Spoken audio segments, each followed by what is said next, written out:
अस्सलामुअलैकुम। Last video में हमने देखा था एनोरिज्म के बारे में कि इसकी डेफिनेशन क्या होती है, क्लासिफिकेशन क्या होती है, on the basis of origin, on the basis of shape. Pathogenesis में हमने 3 चीज़ें देखी थी कि कनेक्टिव टिश्यू सिंथेसिस एबनॉर्मल हो जाए या डिग्रेडेशन ज़्यादा हो जाए कनेक्टिव टिश्यू की, या हमारे जो स्मूथ मसल सेल्स हैं उनका लॉस होना शुरू हो जाए या चेंज होना शुरू हो जाए उनके सिंथेटिक फिनोटाइप में। ठीक है, इसके अलावा हमने देखा था कि कौन सी मेजर टाइप्स होती हैं, कॉजेज़ क्या होते हैं एनेरिज्म्स के।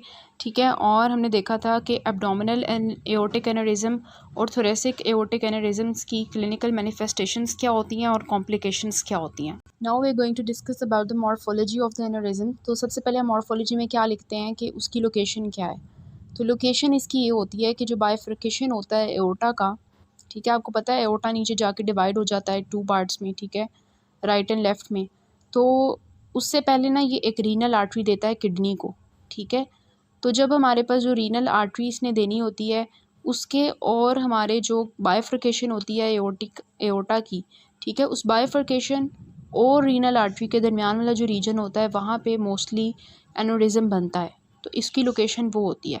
एब्डोमिनल एओर्टिक एनेरिज्म जो होते हैं they are formed between the renal arteries and the aortic bifurcation. उसके बाद लोकेशन के बाद हमने हेडिंग देनी होती है शेप की, ठीक है। तो शेप मैंने आपको बताया कि ये सैक्युलर हो सकता है, फ्यूजिफॉर्म हो सकता है, सिलेंड्रिकल हो सकता है, ठीक है, ये आ गया। उसके बाद आप हेडिंग देंगे साइज़ की, ठीक है, साइज़ क्या होता है। तो ये MCQ भी है आपका कि इसका जो साइज़ होता है वो 15 सेंटीमीटर से लेके, ठीक है, 15 सेंटीमीटर इन डायमीटर होता है और 25 सेंटीमीटर इन लेंथ होता है, ठीक है।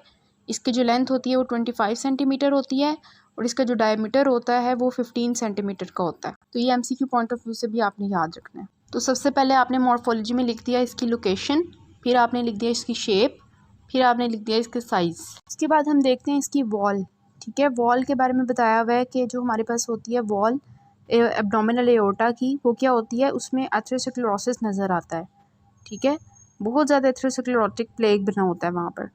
इसके साथ साथ हमारे पास क्या होता है कि उसका जो मीडिया होता है उसकी थिनिंग हो गई होती है, वो डिस्ट्रक्शन हो गई होती है उसके मीडिया की, ख़राब हो गया होता है, ख़त्म हो गया होता है मीडिया, डिस्ट्रक्शन हो गई होती है, ठीक है। फिर हम देखते हैं एनेरिज्म का जो सैक होता है उसके अंदर क्या होता है। उसके अंदर हमें म्यूरल थ्रोम्बस नज़र आता है, ठीक है, bland laminated poorly organised mural thrombus, ठीक है। तो सबसे पहले हमने बताया कि लोकेशन क्या है, शेप क्या है, साइज़ क्या है। अब जो उसकी वॉल है उसमें एथेरोस्क्लेरोसिस है, प्लेग बना हुआ है, उसके मीडिया थिनिंग होगी हुई है, डिस्ट्रक्शन होगी हुई है, और उसका जो ल्यूमेन है, ठीक है, वो हमारे पास उसके अंदर म्यूरल थ्रोम्बस बना हुआ है, पुअरली ऑर्गेनाइज्ड है, लैमिनेटेड है, ठीक है। और ये हमारे पास इसकी जो है मॉर्फोलॉजी है जिसमें ये सब आपने पॉइंट्स लिखने हैं। इसके बारे में थोड़ा सा बताना चाहूँगी कि हमने देखा था कि इसके कॉजेज़ क्या क्या होते हैं, ठीक है। कॉजेज़ में 2 मेन जो हमने देखे थे, दोज वर एथेरोस्क्लेरोसिस और हाइपरटेंशन, ठीक है। इसके अलावा हमने देखा था कि ट्रॉमा की वजह से, वैस्कुलाइटिस की वजह से भी हो सकता है, या कॉन्जेनिटल डिफेक्ट्स की वजह से, इन्फेक्शंस की वजह से भी हमारे एनेरिज्म फॉर्मेशन हो सकती है। अब एक जो हमारे पास टाइप होती है इन्फेक्शंस की वजह से जो एनेरिज्म होता है, मतलब कोई भी इन्फेक्शन हो, बैक्टीरियल, वायरल, ठीक है, कोई भी हमारे पास इन्फेक्शन होता है उसकी वजह से जो एनेरिज्म्स बनते हैं उसको माइकोटिक एनेरिज्म्स कहते हैं। ये मिसनोमर है, ठीक है। माइकोटिक से आपको समझ आ रही होगी कि फंगस की वजह से एनेरिज्म हो गया, नहीं, इसका मतलब ये होता है कि ऐसे एनेरिज्म्स जो 3 तरह से हों, ठीक है। एक उन्होंने बताया हुआ है कि एम्बोलाइजेशन हो जाए सेप्टिक एम्बोलस की, ठीक है। फॉर एग्जांपल किसी पेशेंट को पहले से इन्फेक्टिव एंडोकार्डाइटिस था, ठीक है। हार्ट के चैप्टर में हम देखेंगे इन्फेक्टिव एंडोकार्डाइटिस क्या होता है कि एंडोकार्डियम की इन्फ्लेमेशन हो जाती है, तो वहाँ पे इन्फेक्टिव एंडोकार्डाइटिस का पेशेंट था, वहाँ से उसका एक सेप्टिक एम्बोलस बना, ठीक है, डिसलॉज किया और उसकी वजह से फिर एनोरिज्म्स बन गए, ठीक है, इन्फेक्टिव एंडोकार्डाइटिस के पेशेंट्स में। तो उनके अंदर जो बनता है उसको माइकोटिक एनोरिज्म्स कहते हैं, ठीक है।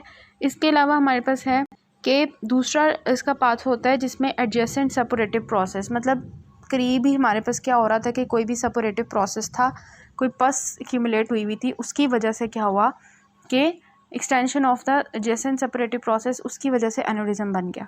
तीसरा क्या होता है कि डायरेक्ट इन्फेक्शन हो जाए आर्टीरियल वॉल का ऑर्गेनिजम्स की वजह से।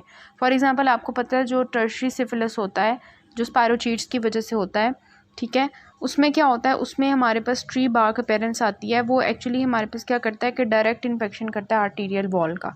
तो ये भी हमारे माइकोटिक एनेरिज्म्स की कैटेगरी में आता है, या तो हमारे पास इन्फेक्टिव एंडोकार्डाइटिस में सेप्टिक एम्बोलिस की वजह से बन सकता है, दूसरा ये कि करीब ही हमारे पास कोई जैसे सेपरेटिव इन्फेक्शन हुआ था उसकी वजह से, तीसरा ये हो सकता है कि हमारे पास डायरेक्टली जो है आर्टीरियल वॉल का इन्फेक्शन हो जाए।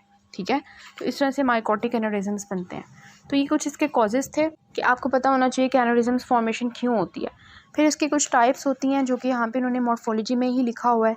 ठीक है, कि हमारे पास 3 टाइप्स होती हैं इसकी, इन्फ्लेमेटरी होता है, इम्यूनोग्लोबुलिन रिलेटेड होता है और माइकोटिक होता है। अगर तो इन्फ्लेमेटरी होता है ना तो फिर आपको क्या मिलता है कि जो एओर्टा होता है उसके इर्द गिर्द फाइब्रोसिस हुई होती है। और इन्फ्लेमेटरी है ना तो ऑब्वियसली वहाँ पे हमारे पास जो है प्लाज्मोसाइटिक इन्फ्लेमेशन हुई होगी ना, लिम्फोसाइट्स आए होंगे, मैक्रोफेजेस जाइंट सेल्स बने होंगे वहाँ पे।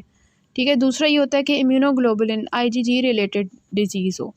ठीक है, तो उसमें क्या होता है, प्लाज्मा सेल्स हमें नज़र आते हैं। और लास्ट हमारे पास होता है माइकोटिक। माइकोटिक मैंने आपको बताया कि 3 पैथवेज उसके होते हैं कि कहीं भी फॉर एग्जांपल किसी के अंदर इन्फेक्टिव एंडोकार्डाइटिस था, उसकी वजह से क्या हुआ कि वहाँ से बैक्टीरिया जो है ब्लड में आए, बैक्टीरीमिया हो गया और सर्कुलेटिंग माइक्रो ऑर्गेनिजम्स की वजह से एनेरिज्म्स जो हैं वहाँ पे बन गए। ठीक है, तो इसको हम कहते हैं माइकोटिक एनेरिज्म। तो इन्फ्लेमेटरी हो सकता है, इम्यूनोग्लोबुलिन मेडिएटेड हो सकता है या माइकोटिक हो सकता है।